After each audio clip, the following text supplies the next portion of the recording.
Hey, I'm Toby. I'm going to talk about the Blue Flamingo because I played there more than any other person, I believe. But we'll get that. Pat asked me to talk to kind of bridge the gap to the 90s scene from the 80s scene here. And I was around a little bit in the 90s, 80s, but I was not playing in a band. So to put y'all in the right mood, I brought my edgiest t-shirt from the 90s. Let's see. This became like low rotation pajamas somewhere around September 2001, I believe. But anyway, so my first show was at the Cavity. The Cavity was this club. It was open by '91, and it wasn't even a club. It was just the Cavity. It was a BYOB space, and it was about to close after about a month because it had no business plan. And then Dave Herman approached my brother John Paul, and John Paul lent Dave Herman $500 to keep the Cavity open. And I told him honestly, like, I said, don't do it. That place is going to be open for like 2 weeks, right? Because they said you can have a lifetime membership. You can always get in free, like for $500. It wasn't even a loan. It was like you're the only lifetime member of the Cavity. And I looked just like my brother, so I got in free. And the thing is that I probably wouldn't have ever had a band because I thought I wasn't good enough. But going with a backpack full of Lone Star like 4 or 5 nights a week, I saw so many people play that I could play better than that I was like, oh my God, I have to start a band, you know?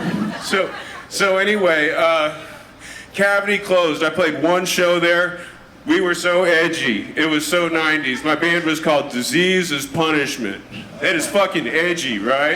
We got that from a Devo video. Anyway, so we played with this 23-piece Subgenius orchestra, and we had a problem with this band. We sucked so bad that our problem was getting to the set without taking acid, which was like all around the place, and someone dosed me, and I remember sitting up there playing my first show, and I'd been practicing this set, and I was just thinking like, while I was playing, I was like, damn, I would never come see this band. Like I was just like trying to learn the songs. I never even thought past that. And while we were playing, I was like, dude, I would never see this. This is awful, you know? So anyway, that club shut down after one show. We even tapped a keg at the front of the stage, and people would come up and get their beer and then walk back out. We sucked. All right, so fast forward, it's the summer of fucking '93, and Emo's is open, Cavity's closed, and me and Suzanne Bishop used to go to the Blue Flamingo and watch the drag show when we couldn't handle emos anymore. And Miss Laura actually gave me I love her, she gave me my big break in showbiz. And she used to do a drag show, and at the end she would come up and sing Respect. And Suzanne was like, hey, you ought to get her to let your band play here. And I was like, oh, okay, I don't know. And so I asked her, and I was like, hey, Miss Laura, I've got a punk rock band. I'd like to maybe do a show. And she's like, well, I've got nothing going on Wednesdays this month. And she said, so you said punk rock, right? And I was like, yeah. And she said, I don't know. I let a punk rock band play here. They were called the Dog Shit Rangers, and they brought a dead dog into my club. And you have to promise me that if I give you a show, you have to give me your word that you will not bring any dead animals into my club.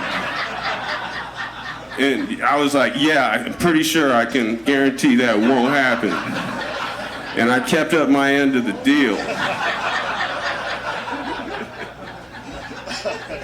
So anyway, we sucked, and we played, this is my band before the Motards. We played every Monday or Wednesday, the August of '93, and the only 2 people who came, it was an accomplishment when someone came back to see us a second time, and it only happened once. And it was Dave Head from the Motards came with his date, Amy, who I wound up getting married to and having a kid with, and But yeah, they were our only fans. I guess if you call fans someone who's seen a band twice, you know.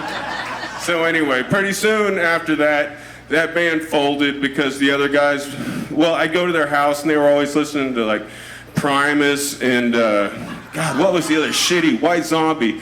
Anyway, I was like, this sucks, I'm leaving. And so we started the Motards, and that was where I could get a show. And so we started playing there, and I think the Motards played there more than any other band. But the 4 shows I did before that, I think, make me the person who played there more than any other person. But anyway, so I want to really shout out there to Miss Laura. I love her to death, and I'd like to see her around more often. And thanks y'all a lot. Thanks for bearing with me.